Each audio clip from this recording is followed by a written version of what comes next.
Let me finish my yogurt. A little cameo, a little Jamie Lee Curtis cameo for you. Got to practice good gut health, especially in 2025. This is a bonus episode. We weren't planning on talking about Companion. Obviously, Alex isn't here, or at least I think she isn't here. But yeah, I saw this with a couple of my other watch buddies, and I thought it was worth talking about. And I will say, this movie will change the way that I talk about movies on this podcast, because I think going forward, we're going to do a non-spoiler section and then a spoiler section. We kind of were throwing caution to the wind those last couple episodes. We were kind of spoiling things left and right. And I normally don't care too much, because I think if you're watching a video or listening to a podcast of somebody talking about a movie that you haven't seen and you care about spoilers, what are you doing? Just don't watch that thing. Just go and see the movie. But at the same time, I watched this movie and I was like, man, I really wish I knew less going into that movie. I think I would have enjoyed Companion a lot more if I knew nothing about it. And I think the marketing spoiled it, and we'll get into all that. But yeah, I guess this will be the non-spoiler section. So if you want to see the movie, you don't want it spoiled, but you still want to hear what I think about the movie for some reason, here we go. Let's do it. And later I'll let you know what my other watch buddies had to say about this movie too. So Companion just came out last week. It's directed by Drew Hancock. I need to double check his name, because Drew Hancock. As far as I can tell, is his directorial debut. I did a little digging on his IMDb, and I found that he's a credited screenwriter for one of the Fred movie sequels, like Fred 3 or something. So that tone really doesn't make it into Companion, but it is an interesting thing to know. There is a bit of humor to this. Like, it is a dark comedy. I think they call it a sci-fi horror. The basic story that I can give you without spoiling it is a couple goes on a weekend away and things are not what they seem. Like, that's really it. But the marketing for this movie really spoiled the thing. And there are a lot of surprises along the way, and I'm not going to say that I had everything spoiled for me. Like, there were a few things that I was like, oh, that's cool. I didn't see that coming. But not enough. And so the stuff that I did know made big chunks of the movie feel predictable and kind of slow.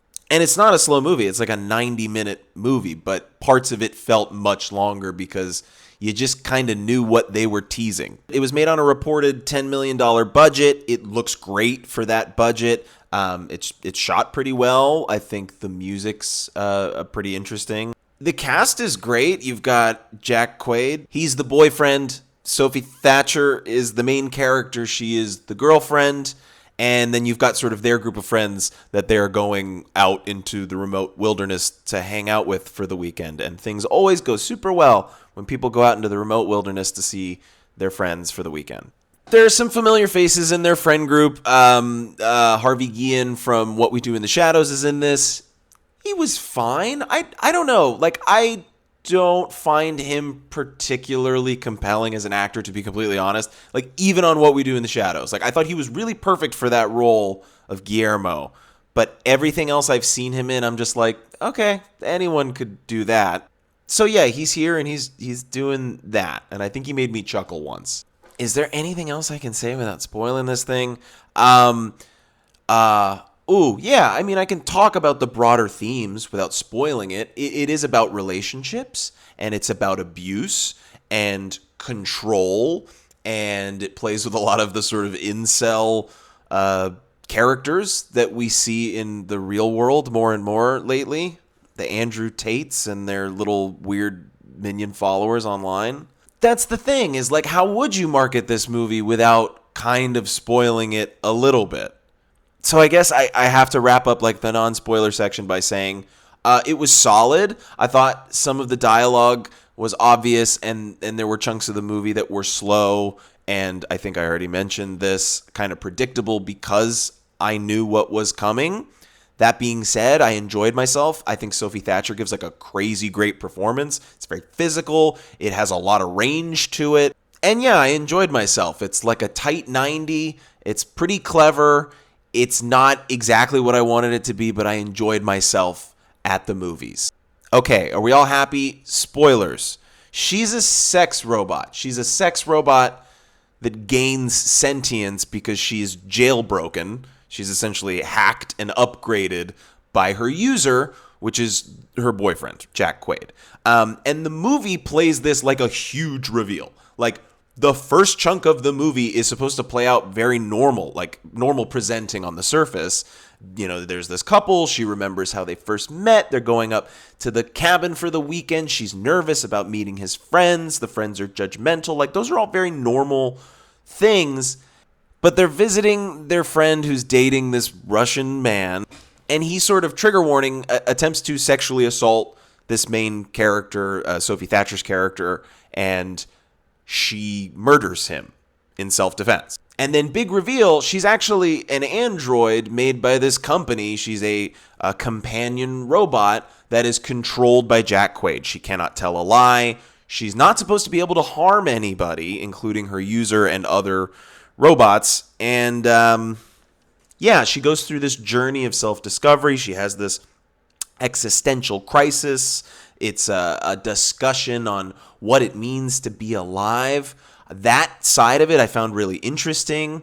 I found the abuse angle really interesting, and a woman freeing herself from that situation and then carrying the scars of that and being able to maybe benefit other people and get them out of their situations. Like, there's a really cool shot at the end of this movie where she's sort of driving away and she's burned off her robot arm. Well, Jack Quaid made her burn off her robot arm. And she's driving away, happy, free, in control of herself and self-aware.